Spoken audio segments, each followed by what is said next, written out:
Hi friends, Vidarbha commerce coaching क्लासेसच्या YouTube चॅनलवरती स्वागत आहे सर्वांचं. आज घेणार आहोत आपण इंटरेस्टिंग चॅप्टर. आज घेणार आहोत आपण simple interest plus compound interest. Simple interest plus compound interest mix example. काय घ्यायचं आपल्याला? दोघांचं मिक्स एक्झाम्पल 8 मार्क्ससाठी पेपरमध्ये विचारलं जातं. किती मार्क्ससाठी? 8 मार्क्ससाठी. बघा आता काय दिलेलं आहे आपल्याला, इथं क्वेश्चन दिलेला आहे मिक्स प्रॉब्लेम मध्ये. मिक्स प्रॉब्लेमचं एक्झाम्पल आहे आपल्याला SI and CI, simple interest and compound interest. Okay, मग आपल्याला आता सिंपल इंटरेस्ट आणि कंपाऊंड इंटरेस्ट काढायचा आहे. Find the difference SI and CI, म्हणजे या दोघांमध्ये काय फरक आहे हे बघायचं आपल्याला. डिफरन्स काढायचा दोघांचा, म्हणजे दोन्ही कॅल्क्युलेशन करायचे आहे. सर्वात पहिले आपण या साईडला आता बघा इथं कॅल्क्युलेशन करू सिंपल इंटरेस्टचं. ठीक आहे, इथं हेडिंग टाकू आपण कॅल्क्युलेशन ऑफ सिंपल इंटरेस्ट. आता सिंपल इंटरेस्ट कसं काढायचं बघा. आपल्याला व्हॅल्यू दिलेली आहे, गिवन व्हॅल्यू. सर्वात पहिले पी दिला 10,000, आर दिला rate 5%, N number of year दिलं 3 इयर्स. ठीक आहे, यावरून आपल्याला सिंपल इंटरेस्ट काढायचं आहे. सिंपल इंटरेस्ट काढतो formula SI is equal to P into N into R upon 100. ठीक आहे, मग आता आपण फॉर्म्युला टाकू इथं बघा. Calculation of simple interest. Simple interest काढताना गिवन व्हॅल्यू जे व्हॅल्यू दिलेले असतात त्या व्हॅल्यूवरून आपल्याला क्वेश्चन सॉल्व्ह करावा लागतो. मग इथं आपण SI इज इक्वल टू बघा आपल्याकडे आता इथं फॉर्म्युला दिला SI is equal to P into N into R upon 100. PNR upon 100. काय तर त्याला शॉर्टकट मध्ये PNR अपॉन 100. ठीक आहे, मग आता इथं SI is equal to P आहे आपल्याकडे 10,000 मल्टिप्लाय N आपल्याकडे 3 इयर्स मल्टिप्लाय R किती दिलेला आपल्याला? R दिलेला आहे 5%. ओके, या सर्वांचा गुणाकार करू आपण इथं 100 डिवाइड. ठीक आहे, इथं SI is equal to 2 0 cut. ठीक आहे, त्यानंतर 5 3 15 आणि इथं 100 मीन्स 1500. सिंपल इंटरेस्ट आला आपल्याकडे 1500. मग खालच्या लाईनवरती असं लिहू आपण simple interest is equal to 1500. Simple interest भेटला आपल्याला 1500. ठीक आहे, यानंतर आता लगेच आपल्याला काय कॅल्क्युलेट करायचं आहे? Compound interest.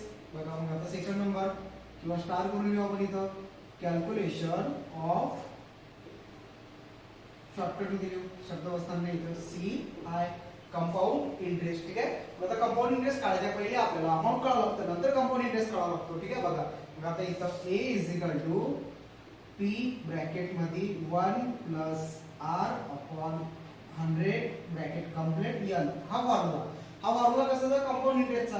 A is equal to, यामध्ये A म्हणजे अमाऊंट काढावं लागते आपल्याला. सर्वात पहिले कंपाऊंड इंटरेस्ट मध्ये अमाऊंट काढावी लागते. अमाऊंट काढल्यानंतर आपल्याला त्यावरून A मायनस P बरोबर सिंपल कंपाऊंड इंटरेस्ट भेटते आणि नंतर सिंपल इंटरेस्ट आणि कंपाऊंड इंटरेस्ट मधला डिफरन्स काढतो आपण. ठीक आहे, बघा मग आता इथं A is equal to P आहे आपल्याकडे 10,000 10,000 ब्रॅकेट 1 प्लस आता R बघा आपल्याकडे रेट किती आहे? रेट आहे 5% अपॉन 100 ब्रॅकेट कंप्लीट N आहे आपल्याकडे 3. समोरची step A is equal to 10,000. आता काय करतो? या दोघांचा क्रॉस मल्टिप्लिकेशन करतो आपण 1 आणि 100. 1 आणि 100चा तिरपा गुणाकार. इथं 100 1 100 plus 5 divide by 100 bracket complete आणि 3 जसेच्या तसेच. ठीक आहे, समोरची step A is equal to 10,000. Okay, या दोघांची बेरीज केली आपण इथं 105 डिवाइड बाय 100, त्यानंतर ब्रॅकेट कंप्लीट आणि इथं 3. समोरची प्रोसेस आता इथं लिहू आपण. बघा इथं A इज इक्वल टू दिलेला आहे आपल्याला 105 डिवाइड बाय 100 105 डिवाइड बाय, बघा इथं 10,000 पहिले तसे लिहू आपण. या ब्रॅकेटने याला डिवाइड करू. डिवाइड केल्यानंतर ब्रॅकेट मध्ये 1.05 ब्रॅकेट कंप्लीट आणि n किती होता? 3. ठीक आहे, समोरची process A is equal to. आता बघा आपल्याला काय करायचं आहे, इथपर्यंत आपण पोहोचलो. ठीक आहे, स्टेप लक्षात आली. आपण काय केलं? इथं प्राइस टाकल्या, इथं या दोघांचा तिरपा गुणाकार केला 100 प्लस 5 डिवाइड बाय 100. 100 जशा तसे. समोर A दिला, A इज इक्वल टू 10,000 105 या दोघांची ऍडिशन. इथं 105 डिवाइड बाय 100 आणि ब्रॅकेट कंप्लीट नंतर n किती आपल्याकडे 3 वर्षाचा. इथं काय केलं आपण? याला डिवाइड केलं. इथं 1.05. ठीक आहे, आता काय करू आपण? बघा इथं 10,000 10,000 आता काय करावं लागेल, ठीक आहे बघा 10,000 आपल्याकडे हे जे 10,000 आहेत हे 10,000 आता हा 1.03 दिलेला आहे, काय दिला 1.03 आणि इथं सॉरी 1.05 काय दिला 1.05. आता या 1.05 ला 3 वेळेस काय करायचं मल्टिप्लाय करायचं. का बरं 3 वेळेस, कारण नंबर ऑफ इयर किती आपल्याकडे 3 आहे, नंबर ऑफ इयर काय आपल्याकडे 3, ठीक आहे. म्हणून मल्टिप्लाय केल्यानंतर या इथं ब्रॅकेट मध्ये इथं साइडला तुम्ही असं मल्टिप्लाय करू शकता 1.05 मल्टिप्लाय 1.05 मल्टिप्लाय 1.05. या तिघांचा आन्सर येते 1.60. किती येते 1.16, ठीक आहे.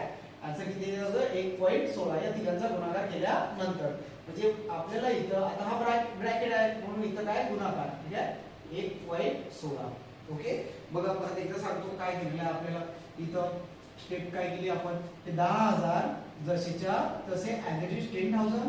यात 1.3 आहेत, याला 1.5 आहेत आणि इथं 3 आहे, म्हणजे त्याचा 3 वेळेस गुणाकार करायचा. ब्रॅकेट मध्ये संख्या असेल ब्रॅकेटच्या बाहेर जर इथं 2 असते तर आपण असं 2 वेळेस गुणाकार केला असता 1.5 मल्टिप्लाय 1.5, ठीक आहे.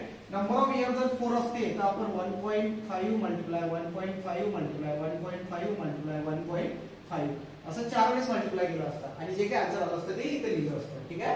मग आपल्याला इथं कंपाऊंड इंटरेस्ट मध्ये फक्त हा थोडंसं कन्फ्युज आहे, बस बाकी काही एक प्रॉब्लेम नाही. ओके बघा मग आता आपल्याला इथं 3 वेळेस आपण मल्टिप्लाय केला, इथं आन्सर आलं मल्टिप्लाय 1.60 1.16. किती येते आन्सर त्याचं 1.16, ठीक आहे. मग आता या 1.16 चा आणि या 10,000 चा मल्टिप्लाय इथं a = 11,600. किती तो गुणाकार 11,600, ठीक आहे. मग आपल्याला इथं a अमाउंट किंवा सरळ सरळ येईल किंवा आपण a = 11,600 भेटला. या a वरून ci काढायचा आपल्याला. ci = a - p amount minus principal. काय फॉर्म्युला अमाउंट मायनस प्रिन्सिपल, ठीक आहे.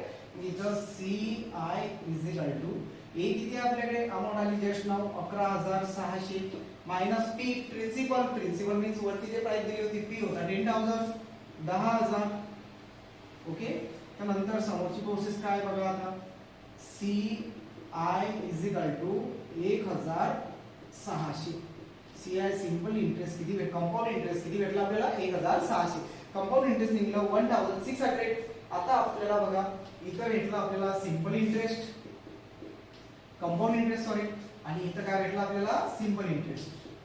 इथं काढलं आपण सिंपल इंटरेस्ट, इथं काढलं कंपाऊंड इंटरेस्ट. आपल्याकडे वरती क्वेश्चन काय आहे, find the difference simple interest and compound interest. दोघांमधला डिफरन्स काढायचा आहे. आपण compound interest simple interest calculate केलं, कंपाऊंड इंटरेस्ट कॅल्क्युलेट केलं.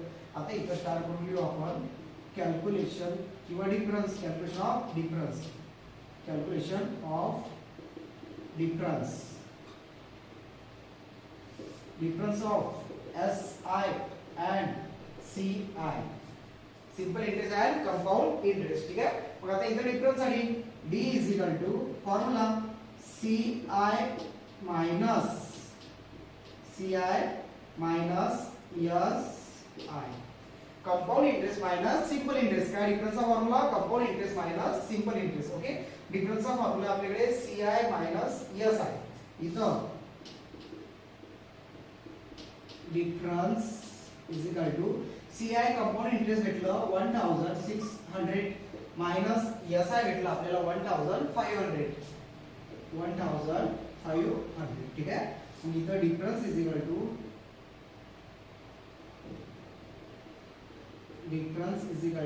ओनली 100. किती 100 रुपये.